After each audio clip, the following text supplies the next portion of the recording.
Chapter number 10 का आज का हमारा टॉपिक है रिफ्लेक्शन ऑफ लाइट, जो कि इंट्रोडक्शन के बाद का हमारा फर्स्ट टॉपिक है 10.1। तो सबसे पहली बात कि ये रिफ्लेक्शन का मीनिंग क्या होता है। आई थिंक आपने क्लास 9th या फिर 8th में इसके बारे में कुछ ना कुछ तो स्टडी किया होगा, आपको थोड़ा बहुत तो याद होगा। फिर से हम यहाँ पर एक बार याद कर लेते हैं, ठीक है। अब रिफ्लेक्शन का मीनिंग क्या होता है कि कोई ऐसी सरफेस जो कि बहुत ही स्मूथ और शाइनी है। बुक में, आपकी बुक में उसके लिए वर्ड यूज किया गया है जो है हाईली पॉलिश्ड सरफेस।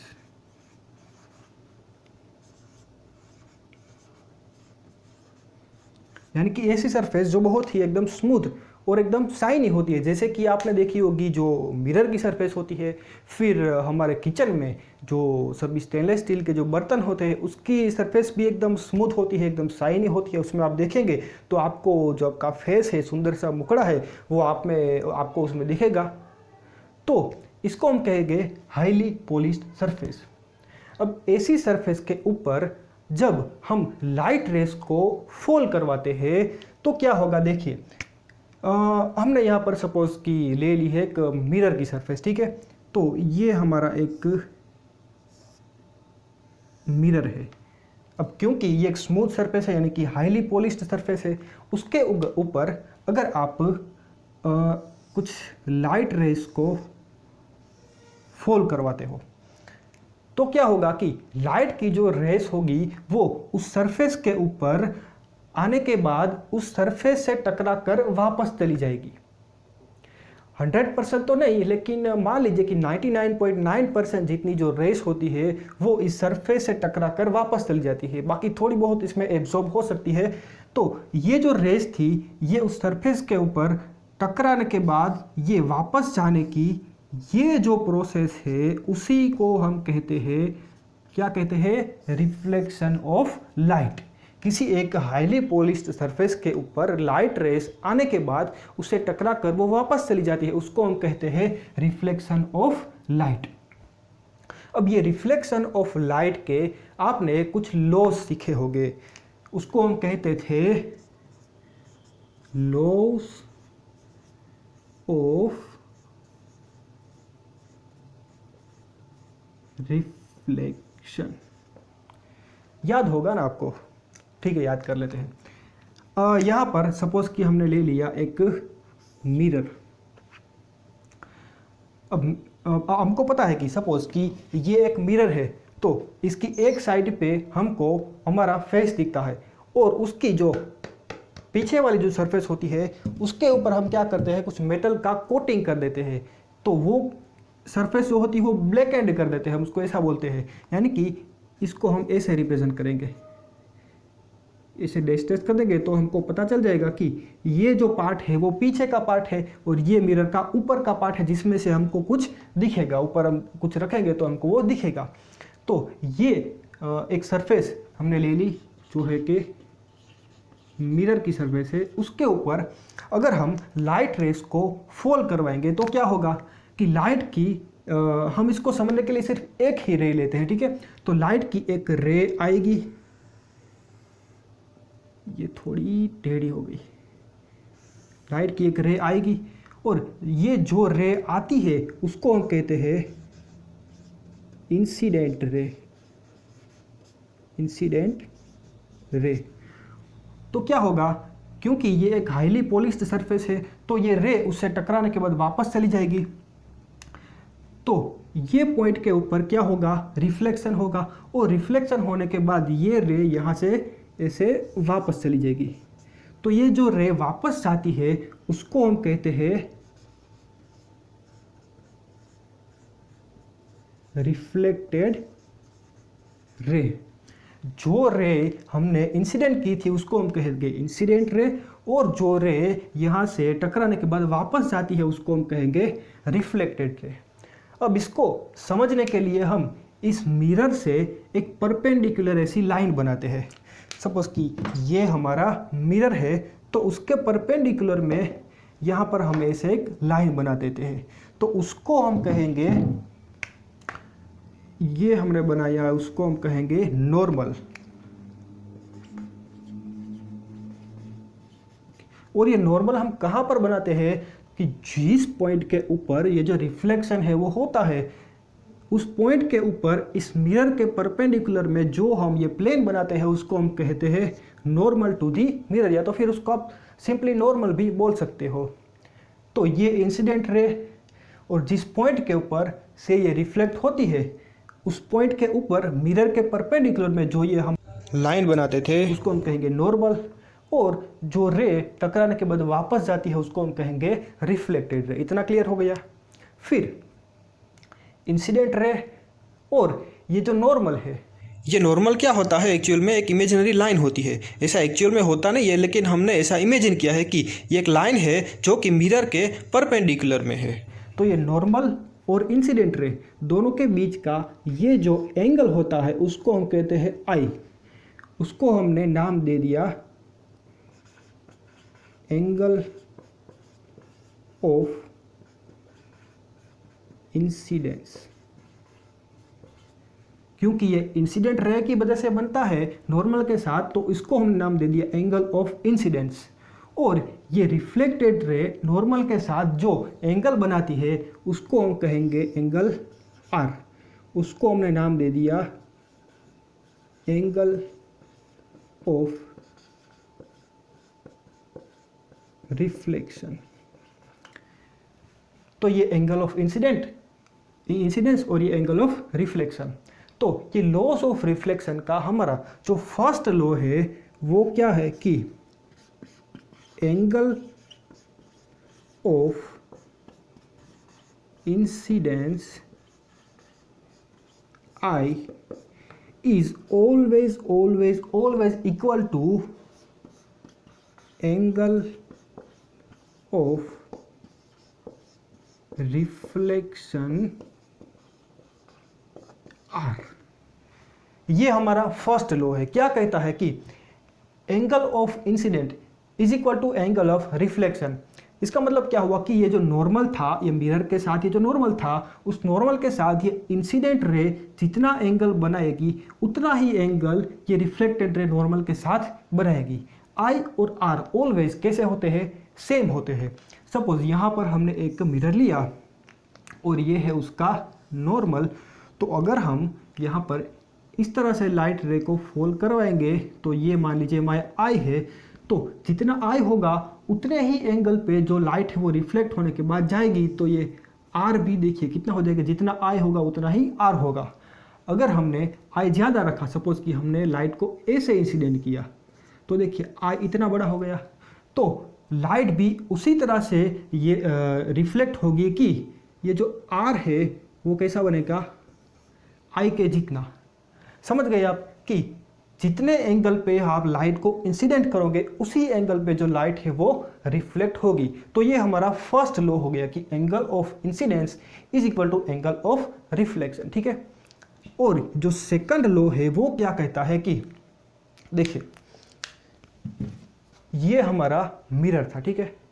अब मिरर के ऊपर हमने एक रे को इंसिडेंट किया, यहाँ से हमने रे को इंसिडेंट किया, तो ये ऐसे रे जा रही थी, तो रे का जो प्लेन होगा वो कैसा होगा? देखिए ये प्लेन है, सपोज ये एक प्लेन है, तो उसके ऊपर अगर हमने ऐसे मार्कर को रखा तो ये मार्कर का प्लेन क्या हो जाएगा, ये उसका मार्कर का प्लेन हो जाएगा। उसी तरह से यहाँ पर हमने ऐसे लाइट को इंसिडेंट किया, तो इंसिडेंट रे का जो प्लेन होगा वो कौन सा होगा, तो ये जो बोर्ड है ये क्या हो जाएगा, उसका इंसिडेंट रे का प्लेन हो जाएगा। उसी तरह से ये रिफ्लेक्टेड रे है, तो ये ऐसी है तो उसका भी प्लेन क्या हो जाएगा, क्योंकि जो बोर्ड है वो ही उसका प्लेन हो जाएगा। और ये जो नॉर्मल है वो भी कैसा है, ऐसा है, मतलब यही प्लेन में बना है, तो नॉर्मल जो हमने बनाया उसका भी प्लेन क्या हो जाएगा, तो कि यही प्लेन हो जाएगा। तो इसका मीनिंग क्या हुआ कि इंसिडेंट रे, रिफ्लेक्टेड रे और ये नॉर्मल तीनों के तीनों एक ही प्लेन के अंदर होते हैं। एक और बार समझ लीजिए, ये मिरर हमने ऐसे रखा था, उसकी वजह से उसकी बजाय अब अगर ऐसा रख ले तो क्या होगा कि यहाँ से हमने इंसिडेंट रे डाली, यहाँ पर उसका नॉर्मल होगा, और इंसिडेंट रे जितने एंगल पर जाएगी उतने ही एंगल पे रिफ्लेक्टेड रे जाएगी। तो ये इंसिडेंट रे, ये रिफ्लेक्टेड रे और ये नॉर्मल तीनों के तीनों कैसे हैं, ये वाले एक ही प्लेन में है, मतलब कि ये इंसिडेंट रे, रिफ्लेक्टेड रे और ये नॉर्मल तीनों के तीनों एक ही प्लेन में होते हैं। तो ये हो जाएगा हमारा सेकंड लॉ ऑफ रिफ्लेक्शन। क्या होगा कि इंसिडेंट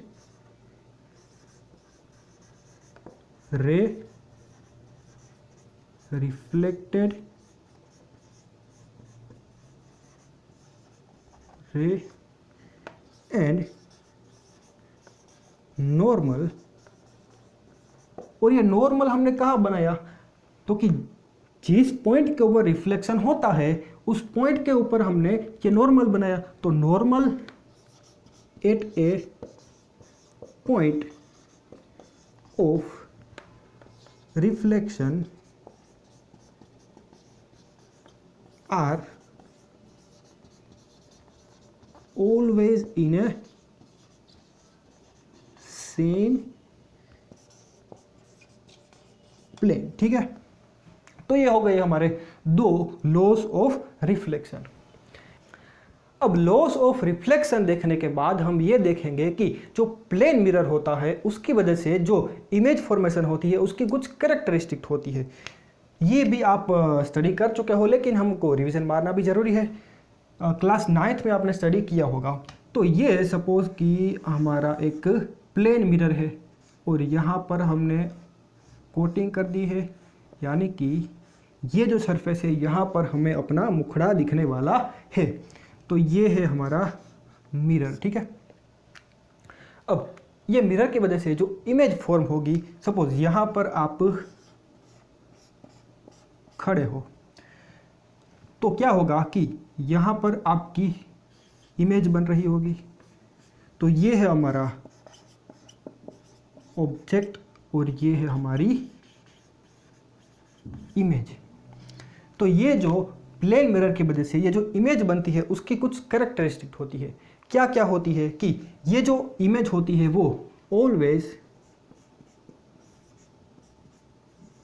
वर्चुअल एंड इरेक्ट होती है। अब वर्चुअल का मीनिंग क्या हुआ, वर्चुअल इमेज इसको कहते हैं कि सपोज ये प्लेन मिरर की जगह पे अगर आपने ऐसे कर्व मिरर ले लिया तो क्या होगा कि उसमें जब आप लाइट को फॉल करवाओगे तो ये सभी जो लाइट होगी वो ऐसे एक पॉइंट के ऊपर फोकस हो जाएगी। और यहाँ पर अगर आप एक स्क्रीन रखोगे तो ये स्क्रीन के ऊपर आप ये जो कोई भी ऑब्जेक्ट होगा जिसमें से ये लाइट रेस आ रही थी, उस लाइट रेस का जो इमेज है वो ये आप स्क्रीन के ऊपर ले सकते हो।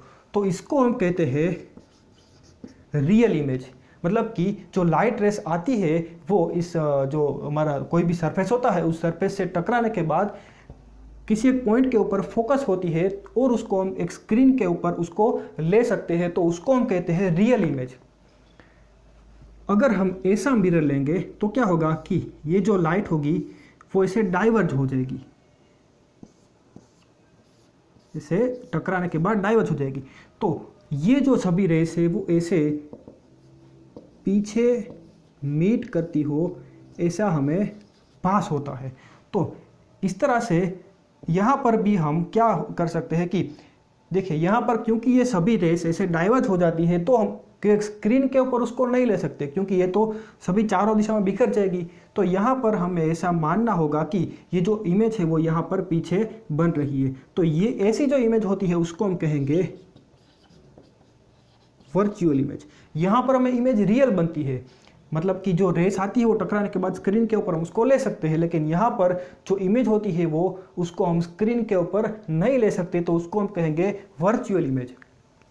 अब प्लेन मिरर के केस में ऑलवेज क्या होगा कि हमारी जो इमेज होगी वो कभी भी हमें एक स्क्रीन के ऊपर नहीं मिल सकती।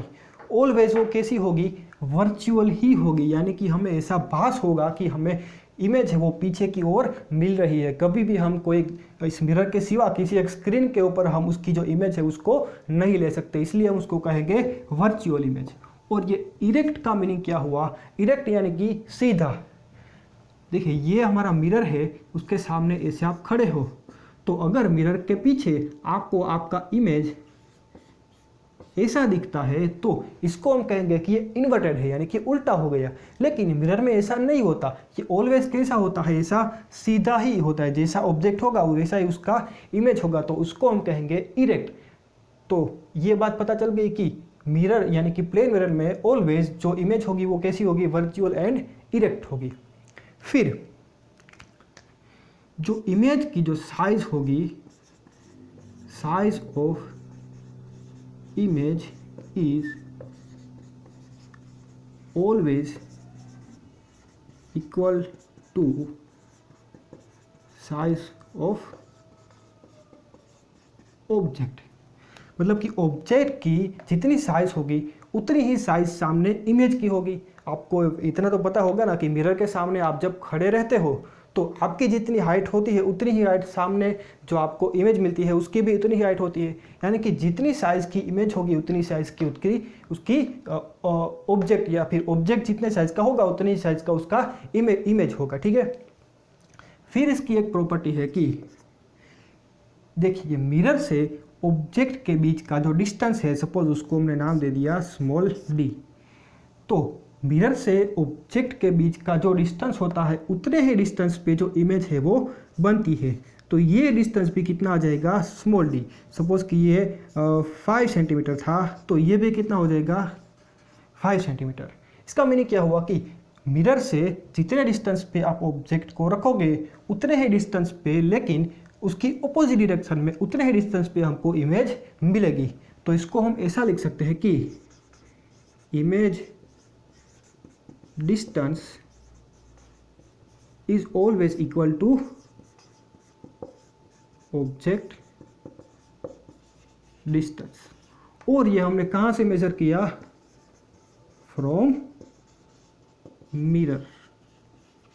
मिरर से जितने डिस्टेंस पर ऑब्जेक्ट होगा उतने ही डिस्टेंस पे उसकी इमेज बनती होगी। ठीक है। और एक लास्ट प्रॉपर्टी है कि ये जो इमेज हमें मिलेगी वो कैसी होगी, लेटरली इन्वर्टेड।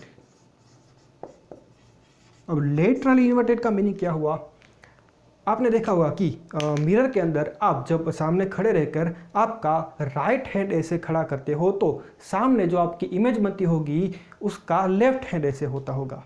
अगर आप अपना लेफ्ट हैंड ऐसे करते हो तो सामने इमेज का राइट हैंड ऐसे खड़ा होता होगा। अगर आपने नहीं देखा है तो ट्राई कर लीजिए। आप क्या कीजिए कि लेफ्ट हैंड में वॉच पहन लीजिए, फिर आप अगर ऐसे करोगे तो आपको दिखेगा कि सामने जो आपका इमेज होगा उसके राइट हैंड में वॉच होगी।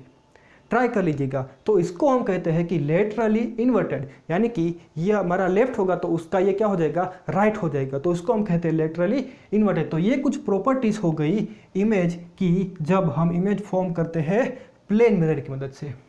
तो ये बात हो गई प्लेन मिरर की। लेकिन ये जो चैप्टर है उसमें जो हम स्टडी करने वाले हैं वो है स्फेरिकल मिरर या फिर कर्व मिरर, यानी कि जो ऐसे मिरर होते हैं मुड़े हुए आपकी तरह से टेढ़े मिरर, तो उसको हम कहते हैं कर्व मिरर। कैसे होते हैं कर्व मिरर, आपने किचन में सा स्पून तो देखा ही होगा। आप ट्राई कीजिएगा कि स्पून को ये जो अंदर का सरफेस है उसको अगर आप आपके फेस के पास रखोगे तो आपको पता चलेगा कि ये अंदर वाला भाई तो उल्टा हो गया है, यानी कि आपका जो इमेज बन रहा है वो कैसा है, उल्टा हो गया है। फिर आप ऐसे दूर दूर ले जाओगे तो आपको पता चलेगा कि जो आपका जो इमेज है वो उल्टा हो रहा है। फिर अगर आप ये जो बाहर वाली सरफेस है उसको आप अपने पास रखोगे तो आपको पता चलेगा कि ये जो अंदर आपकी इमेज बन रही थी वो ऐसे बड़ी हो गई है। अगर आप दूर ले जाओगे तो आपको अलग अलग डिस्टेंस पे अलग अलग टाइप की आपको जो इमेज है वो मिलती रहेगी। तो इस तरह से ये जो इमेज होता है जो कि उसकी जो सरफेस है वो ऐसे ऐसे टेढ़ी होती है, यानी कि कर्व होती है, उसको हम कहेंगे कर्व सरफेस। अब इस चैप्टर में जो हम बात करने वाले हैं वो बात करने वाले हैं स्फेरिकल मिरर। अब ये क्या नया है भाई, तो स्फेरिकल मिरर जो है वो कर्व सरफेस का ही एक पार्ट है। क्या होता है स्फेरिकल मिरर, देखिए सपोज हमने कांच का एक बॉल लिया, कांच का एक बॉल लिया, मतलब कि ये क्या हो जाएगा, ये एक स्फीयर हो जाएगा। स्फीयर तो समझते हो ना, क्रिकेट का जो बॉल होता है, फुटबॉल का बॉल होता है, उसको हम स्फेरिकल शेप कहते हैं। तो यहाँ पर हमने ग्लास का एक स्फीयर लिया, फिर हमने क्या किया, उसको यहाँ से ऐसे काट दिया। तो ये इतना जो हमें पार्ट मिला, ये ऐसा, और यहाँ से हमने एक पार्ट को काटा तो हमें ये ऐसा मिला। अब हम क्या करते हैं कि ये जो पार्ट था उसको यहाँ से हम कोटिंग कर देते हैं, यानी कि ये जो अंदर का पार्ट होगा वो हमें रिफ्लेक्टिंग सरफेस मिलेगी, यानी कि उसमें से हम अपना जो फेस है वो देख सकते हैं, या फिर कोई भी ऑब्जेक्ट है वो देख सकते हैं, उसका इमेज बना सकते हैं। और ये जो पार्ट था उसको हमने, ये अंदर का उसका पार्ट था उसको हमने कोटिंग कर दिया, यानी कि उसका बाहर वाला जो पार्ट है वो रिफ्लेक्टिंग हो गया। तो ये दो टाइप के हमें जो मिरर मिले उसको हम कहते हैं स्फेरिकल मिरर। और हमने उसको क्यों स्फेरिकल कहा, क्योंकि ये जो मिरर है वो किसके पार्ट है, एक स्फीयर के पार्ट है, इसके लिए हमने उसको कहा स्फेरिकल मिरर। तो ये जो स्फेरिकल मिरर होते हैं उसके आसपास अलग अलग पॉइंट के ऊपर ऑब्जेक्ट को रखने के बाद हमें कैसा कैसा इमेज दिखता है, वो सीधा होता है यानी कि इरेक्ट होता है, या फिर उल्टा होता है यानी कि इन्वर्टेड हो जाता है, ये वर्चुअल होता है या फिर रियल होता है, कितना बड़ा होता है, कहाँ पर मिलता है, सारी जो प्रॉपर्टी होगी उसको हम नेक्स्ट वीडियोस में स्टडी करने वाले हैं। इस चैप्टर में हम मेनली आधा चैप्टर है वो स्फेरिकल मिरर के ऊपर ही होगा। तो स्फेरिकल मिरर के बारे में हम नेक्स्ट वीडियो में बात करेंगे 10.2 में, जो कि है स्फेरिकल मिरर। तो ठीक है, इतना आई थिंक क्लियर हो गया होगा। ये कुछ हमने देखी थी प्लेन मिरर की प्रॉपर्टीज़। उसके आगे हमने देखा था 2 laws of reflection, and then हमने देखा कि स्फेरिकल मिरर क्या होता है। ठीक है, इतना क्लियर हो गया ना कि स्फेरिकल मिरर हम क्यों कहते हैं, क्योंकि ये जो मिरर है वो पार्ट है एक स्फीयर का। उसकी ज़्यादा कैरेक्टरिस्टिक हम नेक्स्ट वीडियो में बात करेंगे। Okay, bye bye.